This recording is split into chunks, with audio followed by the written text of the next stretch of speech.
Welcome to the Recovered Life Show. You're tuned in to a new episode of Recovery This Week with your hosts, Damon Frank and Shauna McKenna-Vick.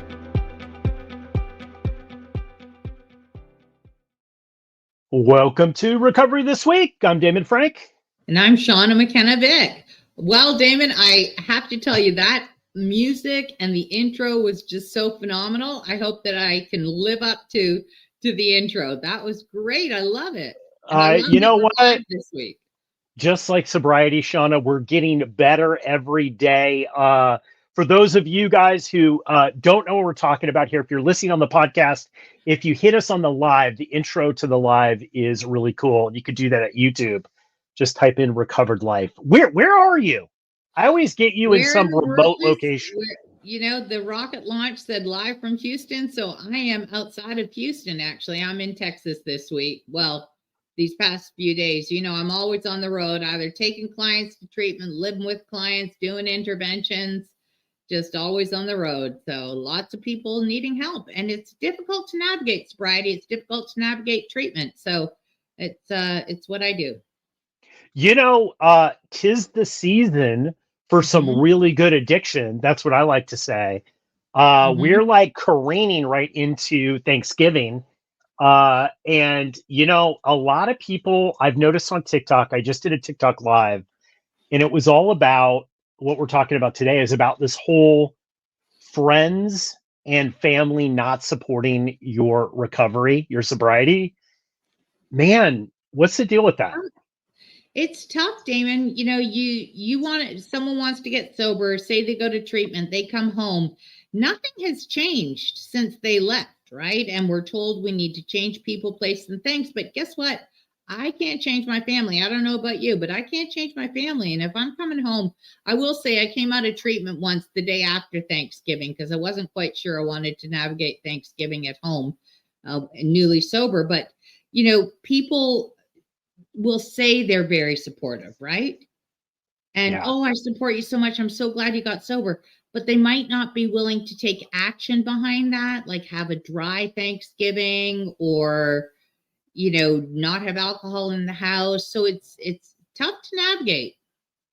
It is tough to navigate. You know, it's interesting how many everybody that I talk to in recovery has a story of maybe just one person that's a friend or family member that freaked out when they got sober or was really not supportive, you know? And I thought, man, maybe that's just my story, although overwhelmingly a lot of people were, but it's a huge transition time.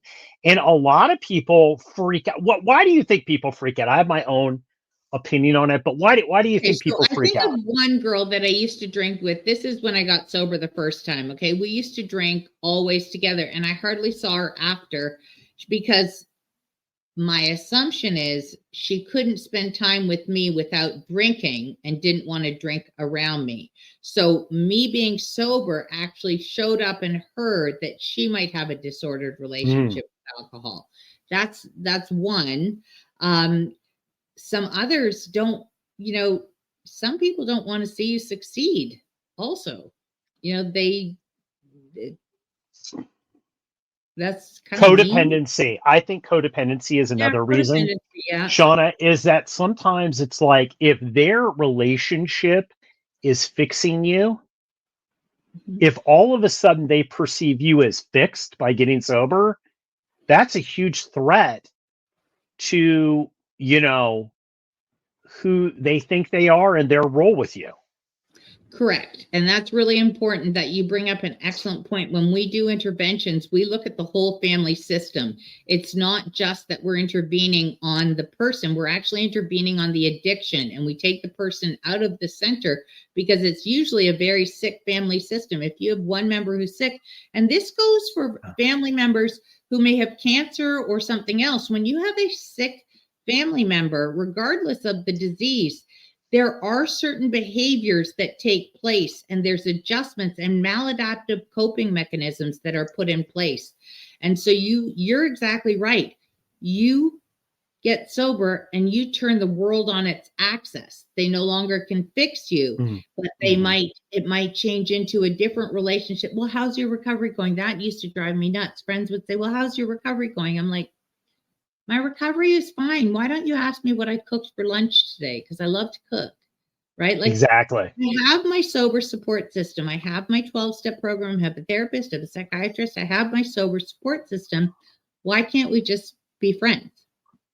But yeah, the funny thing is that, and I have a couple TikTok videos that I want to show you, and I'd love we'll comment on them, because there are those people who they're just uncomfortable around it because they have the stigma of what an alcoholic is. And I know a lot of family members are like, they don't want to look at their own shit. So they're like, you know what, if he's an alcoholic, oh crap. And so they're like, you can't be an alcoholic, because if you're an alcoholic, this is what it means for me. But I have to tell you, this is a big one. I got to show you this video real quick. I want to come back to that point about if he's an alcoholic. So let's not forget to come back to that point. So let's see the video. Okay, yeah, let's definitely take a look at this video, because I think my father doesn't actually like me being sober, because my sobriety now holds up the mirror to his own drinking habits. So my dad, and people will say like, this is a classic Aussie dad, which is kind of the problem, right? But my dad, every single day after work, has his cigarette and has 2 VBs every single day without fail. He doesn't miss a day. And he's been doing this before I was born. So for 30, I'm going to assume like 40 plus years, to the point where, my mum's a nurse, and she said, Julia, like, he can't quit. He has an alcohol dependency. And every time I go back there for Christmas or anything, he's always putting a wine in front of me and saying like, basically saying that I'm boring now that I don't drink. Excuse me. He just makes all of these little remarks. And I know I've learned not to bite back anymore, because it's just him projecting simply. And yeah, I just hold up the mirror to everything, that all of the stuff he needs to work out inside of himself. So a little bit deep, and I don't really talk about it often, but that's my father, and I will post my mother's response in the next video. What do you think of that? So there's a couple things that brings up. Her dad has had a cigarette and his 2 drinks, whatever BBs are, every day forever. She doesn't say if he continues on to drink all night long, but it sounds like he has his 2 drinks and he's done, right? So he may have an alcohol dependence. That may just be what he does, his 2 drinks, and never have more, never have less. And that's fine. He might not have a problem. I think where the problem comes when he's trying to put wine in front of her is he doesn't know how to use the words, I don't know what to say. You not drinking makes me feel uncomfortable because I don't know how to act around you. That would open a conversation, but people don't have the words or the courage or the ability to be vulnerable to say, I really don't know how to act around you. Can you help me out here? That's one thing, I think. That is a big thing. And I think, it's interesting though, like kind of teasing and taunting. And I've had that done to me before with friends, and that it's so uncomfortable for everyone involved, primarily the person, like they just don't understand addiction. A lot of times I keep saying either that, if they understand addiction, they've got to be really mean, right? Like it's interesting that people have this reaction.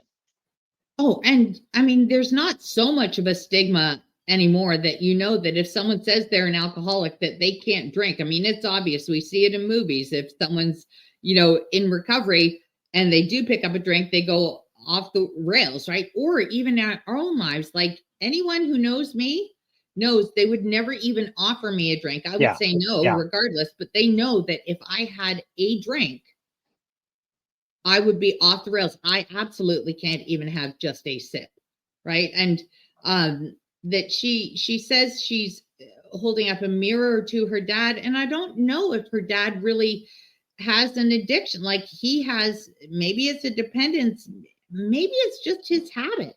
Like she didn't say he gets drunk all the time. She said he has 2 drinks.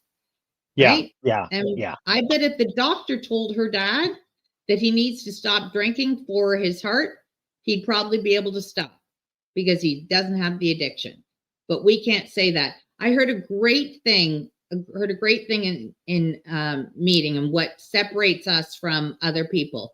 When we control our drinking, we don't enjoy it, and when we enjoy our drinking, we can't control it. Oh, that's really good. Isn't that a good one? That is really, really good. Well, I think with the holidays too, Shauna, is that one of the things that's very difficult in the holidays is that everything is in a pressure cooker. So you have people who have food disorders Yes. that are pushing food. You have people who are, have expectations, and there's family drama and personal issues. And then you throw somebody new in recovery specifically in there. And then you tell other people, and I'm sorry, but like, I think as a parent, one of the first reactions if something's wrong with you is like, well, what could I have done, or what could I do? And especially with addiction, you go through this with interventions all the time, that people blame themselves, I think, a lot, or they have this inner guilt that they're working out, maybe not in an appropriate way. Right.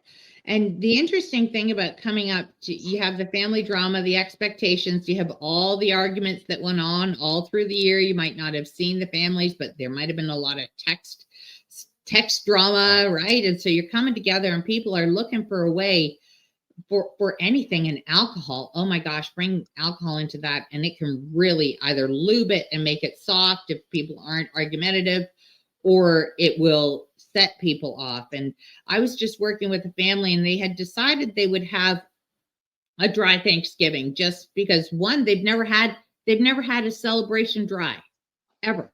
Wow. And so they thought they would have a dry Thanksgiving. And then there were a couple of new people coming into the mix for Thanksgiving. And so they said, well, maybe it won't be totally dry, because they don't quite know how to say to so-and-so and so-and-so, even though their daughter's been in rehab a couple of times.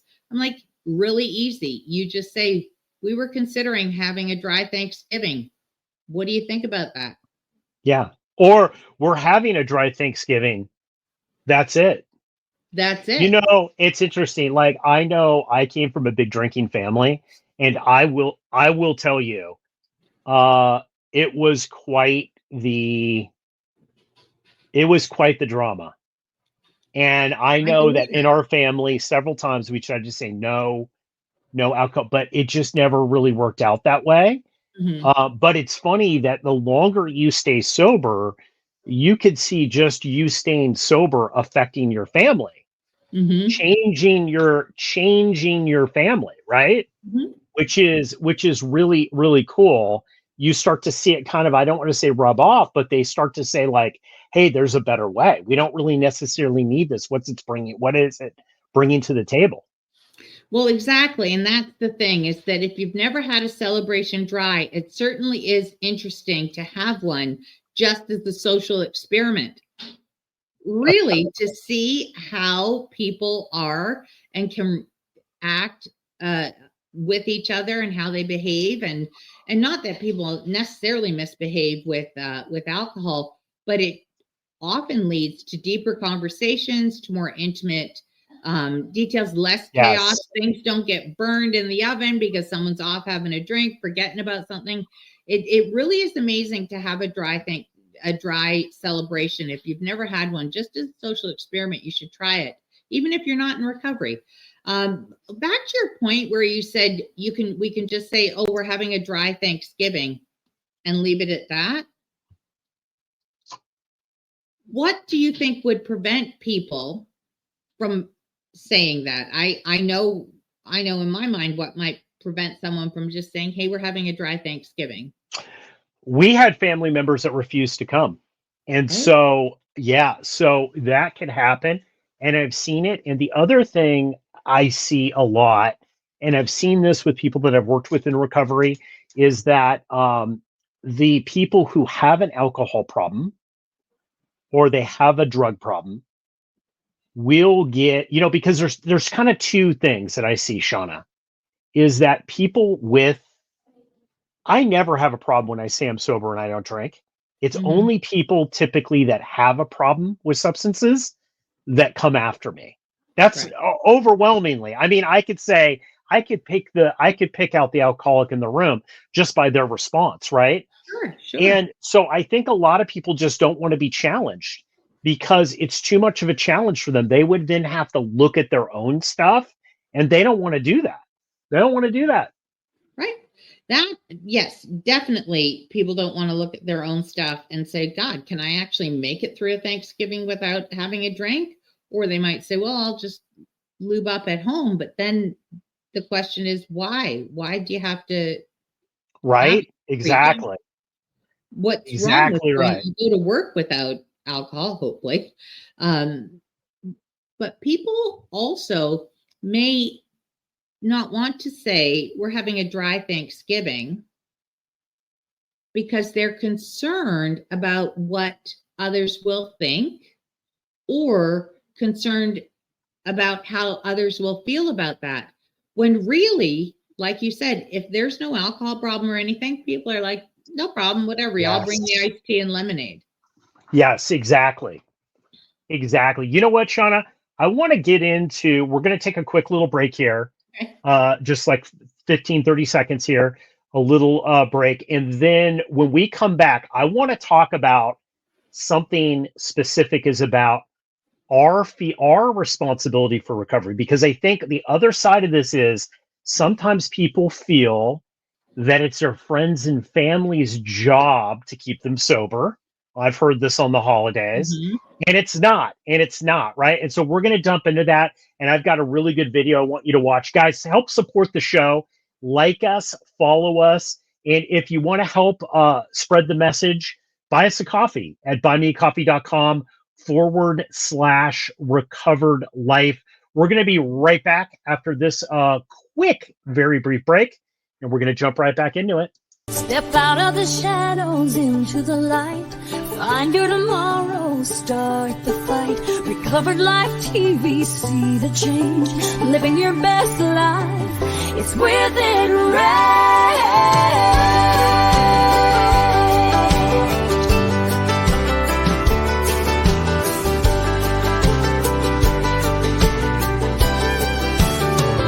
Visit recoveredlife.tv today. You're listening to The Recovered Life Show, the show that helps people in recovery live their best recovered lives. And we're back, guys. We're talking about family and friends not supportive of your sobriety. It happens, as we're talking about. We got Shauna McKenna-Vick, legendary and phenomenal interventionist, live from Texas with us today. Shauna, okay, now let's just jump into this. Can I jump in? Do you have another video? I love when we do the videos. Yes, I do. And I want to talk about the victim thing. I want to talk about pour me a drink. Because there's a lot of people like, well, I relapsed because my uncle looked at me sideways. And, I don't think my dad, loves me as much as he should love me. And I relapsed because they're, quote, not supportive. I want to show this video because I think you're gonna respond to it. Here we go. This is for my addicts in recovery, especially anybody who might be struggling and can relate to what I'm about to tell you. The story I'm about to tell you. Well, it's not a story, but you'll see. So listen, one of my biggest problems when I was trying to get clean. Now listen, okay, I have finally gotten a few years of clean time underneath my belt, but before then, I went years and years and years going in and out of NA rooms. I went to rehab, detox, I did all the things, okay?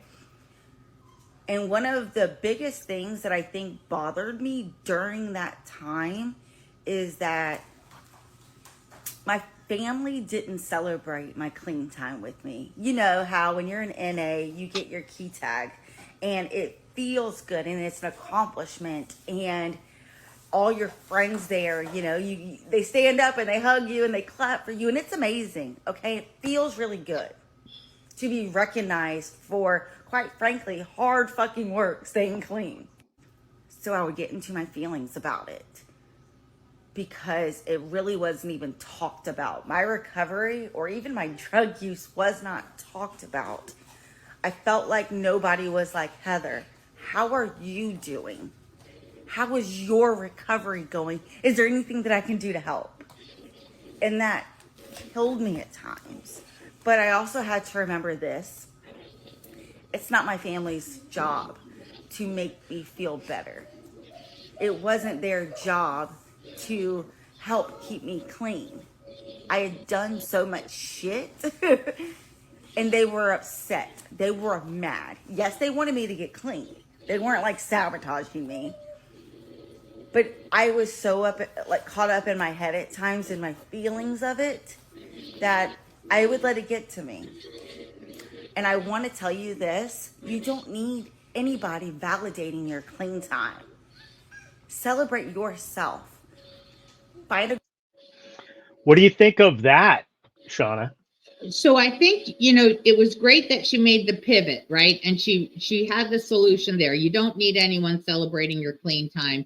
You don't need people. But when you're trying to get all this external validation to drive you to stay sober, oh, I'm so proud you're sober. I'm so proud. Like for me, I will tell you, I don't want to talk about it. I'll say to my family, hey, listen, I've got 4 years, I've got 5 years. But I overall, I don't really want to, because I do celebrate in my meetings, and I am just glad that I have my life back and I can work on relationships. We can tend to be a victim, right? Play the victim. Like here we're going to Thanksgiving dinner and so-and-so and so-and-so fight. And that really bothers me. And I'm going to be so uncomfortable. And I'm, what about, I got up, I went to a meeting, I did my prayer and meditation. I'm going to respond and not react to people. I'm going to use my distress tolerance skills. I'm going to go for a walk. I'm going to take a break. I'm going to use deep breath. I'm going to do whatever I can, stay sober, because it's up to me. It's up to me to stay sober. They don't need to change their behavior for me to stay sober. There's a lot of wreckage too. And I think a lot of people maybe have resentment. And a lot of times in newer sobriety, you haven't worked out, Shauna, those amends. You haven't done all that stuff. So now you're coming in and they're like, oh, well, now Damon wants it to be like this, right? Now Shauna wants it to be like now we have to cater around them. And that is where resentment comes in. And I'm somebody too, I celebrate my recovery milestones because I think it's important for me to do that, to acknowledge it. And I think it's also important for other people who are coming into the sobriety journey, that they can see that it works, right? You have an obligation to do that, I believe. But yeah, this whole idea of that people have to fawn over you now that you're sober and save you, it's BS.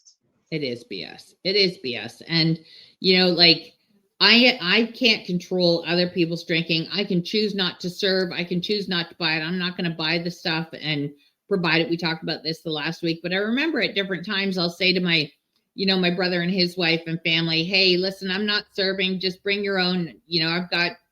I'm not going out to buy anything. Bring whatever you want to drink and take it with you when you go.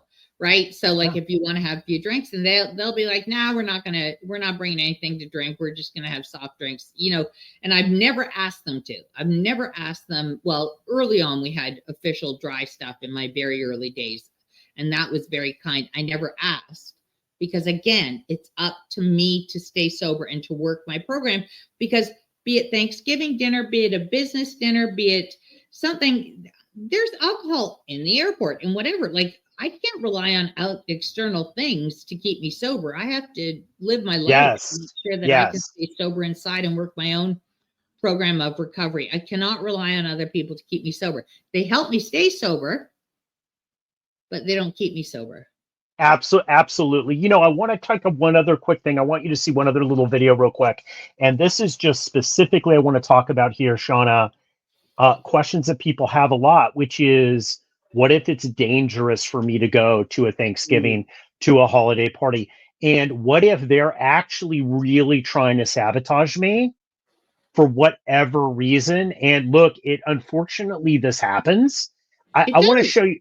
I want to show you this video real quick because I think she just really. I'd love your thoughts on this. Here we go. I can tell you mine. You were out of country for 2 weeks with your family. That means you're clean now, right?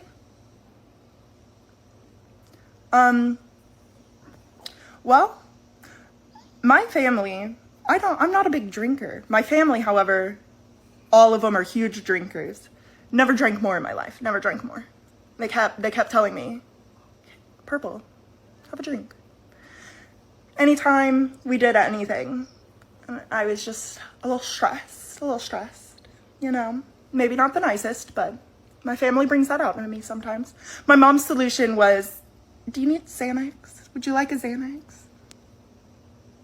Yeah, that got me clean. Thanks, guys. Yeah. Wow. That's wow, right? Wow. Forgetting that any mind-altering substance is still a mind-altering substance. I didn't quite follow her exactly what she meant. You know, you're clean now. You've been away with your family.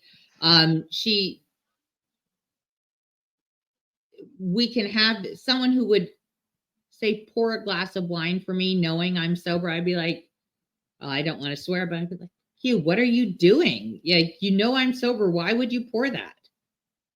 You know, Yeah. there are people who do want to sabotage you. Yeah. The reasons we talked too. about at the beginning, because their whole lives have changed and they don't know how to deal with it. They don't. And you know, and I'm going to tell you, one of the things that is so crazy about this is one of the things I had to learn is that sometimes you have to just walk away. Maybe not forever, but sometimes Thanksgiving, it's not the place to be. Sometimes it's just not used, you know, because I'd always tell myself, and I was always told, Damon, if you can't stay sober, nothing else matters. If they like you, if they don't like you, if you get the job, you don't get the job, you get the client, you don't, you do this, you don't, whatever, it doesn't matter. If you can't stay sober, I'm not going to have any of those things. So sometimes if you're not in the position to deal with it, I say don't deal with it. Now, don't make it bigger than what it is. Don't make it up. Just politely decline the invitation. Politely decline. Absolutely. Now, in sobriety, Damon, I have found things to be, I have politely declined when I felt my emotional sobriety was at risk as well. Not just my, you know, if there was a lot of tension going in around something, or I just didn't feel comfortable. It wasn't because I thought I was going to drink, but that it was going to impact my emotional sobriety too, that I wasn't, maybe I was way overtired. I've been working hard and stressed out, and I just couldn't show up with grace and dignity, and might be a little hypersensitive, whatever it is. I have declined invitations on that basis as well. So not just, you know, like in early sobriety, if it was dangerous, but I will echo what you said. If it is dangerous, if they don't support your sobriety, if they're going to be the ones that say, well, just, you know, pop a Xanax to help you get through the next couple hours. If they're going to be the ones that are like that, and you know that, just politely decline. It's just one Thanksgiving, and the next year you'll be stronger. But in early recovery, maybe, you know, there are, I remember one of my first Christmases when I came back, there's usually meeting marathons. So I signed up to do a meeting like at 7 p.m. on Christmas Day or something, so that I knew that I had to leave wherever I was to go to that meeting, and because I had signed up to chair that meeting. And, you know, they have marathons where they have meetings every hour. And I've left brunches before, Christmas brunches, and said, well, I'm just going, thank you so much. It's been a wonderful brunch. And they knew I was in recovery. I'm just going over to hit a meeting at noon. And, you know, once you leave, no one even remembers that you were there. Practically, that people don't care. We think everybody thinks about us. They don't. No. And, you know, and I think having that bumper of knowing where you're going to be, when your next meeting is, when that next call with that person that your support person is, I think it's absolutely great. And I think it's the way to get through tough holidays. Yeah. Shaw, this has been good. Park your car further down the street so no one parks behind you. So you can always get out. Yeah. Why do they always park behind you if you're on your way out? I don't know. So always have an exit plan. We've said it before. Don't go if you think you might be uncomfortable. Go to a meeting and feed your sobriety. And then, you know, always make sure you can leave once you've gotten there. But if you got there early and you have 10 cars behind you, you will feel trapped in, literally and figuratively, and be unable to go. So you have to go back into the house and get and remove the car. It's the worst. Shauna McKenna-Vick, thank you so much for coming in. Thank you, Damon. Have a great time in Texas, guys. Go out and live your best recovered life. Check us out at Recovered Life TV. And please, if you're seeing this online, we're trying to grow. So like it, share it, give it to somebody who can help, because Shauna's advice is golden. Well, it's not just my advice. Damon's advice is golden too. It's all golden.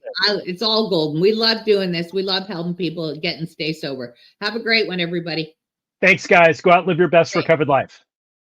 Hey, if you like this episode, think about supporting us by becoming a Recovered Life Plus member. At Recovered Life TV, we're not just delivering premium recovery resources, we're empowering you with the knowledge and tools that make a real difference in the quality of your recovery. By subscribing, you gain access to ad-free content, expert insights, exclusive video and audio segments, special projects, plus so much more, all while supporting our mission to spread the recovery message far and wide. Whether you're seeking to deepen your understanding or stay updated on the latest addiction and mental health recovery trends, Recovered Life Plus is for you. Subscribe now and start living your best recovered life. Just go to recoveredlife.tv and become a Plus member today.